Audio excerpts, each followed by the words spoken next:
வேலூரில் தமிழக வெற்றி கழகத்தின் சார்பில் நிர்வாகிகள் சந்திப்பு கூட்டமானது இன்னும் சிறிது நேரத்தில் துவங்க இருக்கின்றன. இதற்காக இந்த அகரஞ்சேரி பகுதியில் பார்த்தோம்னால் அனைத்து ஏற்பாடுகளும் செய்யப்பட்டிருக்கின்றன. இந்த நிகழ்ச்சி நடைபெறும் இடத்தில் பார்த்தோம்னால் மேற்கூரைகள் அமைக்கப்பட்டு நிர்வாகிகள் அமர்வதற்கான இருக்கைகள் எல்லாம் போடப்பட்டிருக்கின்றன. அது மட்டும் இல்லாமல் அனைத்து வசதிகளும் இந்த பகுதியில் செய்யப்பட்டிருக்கின்றன. குறிப்பாக மருத்துவ வசதிகளும் இந்த பகுதியில் செய்யப்பட்டிருக்கின்றன. செவிலியர்கள், மருத்துவர்கள் மற்றும் உதவியாளர்கள் என 100க்கும் மேற்பட்டோர் இந்த பகுதியில் இருக்கின்றன. அது மட்டும் இல்லாமல் ஆம்புலன்ஸ் வசதியும் இந்த பகுதியில் செய்யப்பட்டிருக்கின்றன.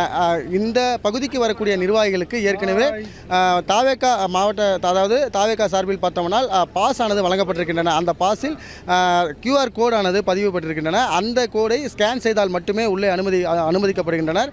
அந்த வகையில் தற்போது ஸ்கேன் செய்து உள்ளே நிர்வாகிகளை அனுமதிக்கும் பணியில் தற்போது ஈடுபட்டு வருகின்றனர். அதாவது தன்னார்வலர்களும் காவல்துறையினர் இந்த பணியில் ஈடுபட்டு வருகின்றனர். அந்த ஸ்கேன் வைத்து அந்த QR கோட் வச்சிருக்கக்கூடிய பாஸ் இருந்தால் மட்டுமே அனுமதிக்கப்படுகின்றனர். குறிப்பாக பொதுமக்களுக்கு இந்த பகுதியில் அனுமதி இல்லை. ஆகவே இந்த அகரஞ்சேரி தேசிய நெடுஞ்சாலை அருகாமையில் இருக்கக்கூடிய சர்வீஸ் சாலையில் அதிக அளவு பொதுமக்கள் அந்த பகுதியில் திரண்டிருக்கின்றனர்.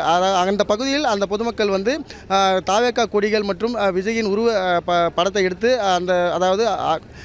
கோஷங்களை எழுப்பி அந்த பகுதியில் கொண்டாட்டங்களை கொண்டாடி வருகின்றனர். தற்போது ஸ்கேன் செய்து பொதுமக்கள் உள்ளே அனுப்பக்கூடிய காட்சியை நாம் பார்க்கலாம். இப்போது ஒருவர் பின் ஒருவராக தற்போது அந்த பகுதியில் ஸ்கேன் செய்யப்படுகின்றன. ஸ்கேன் செய்த பிறகு அவர்களுக்கு அனுமதியானது வழங்கப்படுகின்றன. பெண்கள், ஆண்கள் என அனைவருமே இந்த பகுதிக்கு வருகை தருகின்றனர். இங்கு வரக்கூடியவர்கள் தெரிவிப்பது என்னவென்றால் 3-4 இடங்களில் காவல்துறை போடப்பட்டிருக்கின்றன. அந்த இடங்கள் அனைத்து இடங்களிலும் நாங்கள் வைத்திருக்கக்கூடிய பாஸ்களை அவர்கள் சோதனை செய்து அந்த சோதனைக்கு பிறகே தங்களை இங்கு அனுமதிக்கின்றனர். இந்த நிகழ்ச்சி நடைபெறக்கூடிய வாயில் 2 வாயில்கள் இருக்கின்றன. இந்த 2 வாயில்கள் வழியாக இவர்கள் உள்ளே வருவதற்கான அனுமதியானது வழங்கப்படுகின்றன. அந்த வகையில் அந்த பாஸை அவர்கள் ஸ்கேன் செய்த பிறகு உள்ளே அனுமதிக்கின்றனர். இந்த பகுதியில் பாஸ் இல்லாத நபர்களுக்கு கண்டிப்பாக அனுமதி இல்லை என்ற ஒரு தகவலும் தெரிவித்திருக்கின்றனர். விஜய் 12 மணியிலிருந்து 3 மணிக்குள் இந்த பகுதிக்கு வந்து நிர்வாகிகளிடம் பேசக்கூடிய வாய்ப்பு இருக்கிறது என்று தெரிவித்திருக்கின்றனர். இந்த பகுதியில் அதற்கான ஆயத்த பணி முழுமையாக செய்யப்பட்டிருக்கின்றன. தொடர்ந்து நிர்வாகிகள் இந்த நிகழ்ச்சி நடைபெறும் இடத்திற்கு வருகை தந்த வண்ணமாக இருக்கின்றனர். ஆனால் இங்கு வரக்கூடிய நிர்வாகிகள் தெரிவிப்பது என்னவென்றால் பொதுமக்களுக்கும் அனுமதி வழங்கியிருக்க வேண்டும். ஆனால் நிர்வாகிகளுக்கு மட்டுமே இந்த பகுதியில் அனுமதி வழங்கியிருப்பதால் பொதுமக்கள் யாரும் வர முடியாத சூழல் இருக்கின்றன. ஆகவே இந்த இடத்தை பொறுத்தவரை பார்த்தோம்னால் பொதுமக்களும் தற்போது வராதது அவர்களுக்கு வருத்தம் அளிப்பதாக தெரிவிக்கின்றனர். தற்போது வேலூர் மாவட்ட காவல் கண்காணிப்பாளர் தற்போது இந்த பகுதிக்கு வந்து ஆய்வு மேற்கொண்டு வருகின்றார். தற்போது அவர் அந்த ஸ்கேன் செய்யும் பகுதியில் எப்படி ஸ்கேன் செய்து நிர்வாகிகளை உள்ளே அனுமதிக்கின்றார்கள் என்று அவர்கள் பார்த்து வருகின்றனர். மேலும் அந்த தன்னார்வலர்கள் காவல்துறையிடம் இது குறித்து ஆலோசனை மேற்கொண்டு வருகின்றனர்.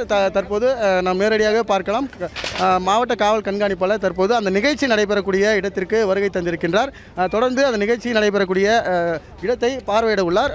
பார்வையிட்ட பிறகு அதற்கான முழு ஏற்பாடுகள் எப்படி இருக்கிறது என்ற ஒரு தகவலை அவர் தெரிவிப்பார். மேலும் தற்போது இந்த பகுதியில் என்னென்ன ஏற்பாடுகள் இருக்கின்றது என்ற அந்த ஆய்வை தற்போது அங்கே இருக்கக்கூடிய சக காவல்துறையிடம் அவர் கேட்டறிந்து வருகின்றார். மேலும் தற்போது அவர் இந்த பகுதியில் இருக்கக்கூடிய இந்த ஏற்பாடுகள் குறித்து அவர்கள் தொடர்ந்து அவர் ஆய்வு மேற்கொண்டு வருகின்றார். இப்போது மாவட்ட கண்காணிப்பாளர் நிகழ்ச்சி நடைபெறக்கூடிய இடத்தின் உள்ளே சென்று கொண்டிருக்கிறார். ஒன்றன் பின் ஒன்றாக பார்த்தோம்னால் நிர்வாகிகள் வந்த வண்ணமாகவே இருக்கின்றனர்.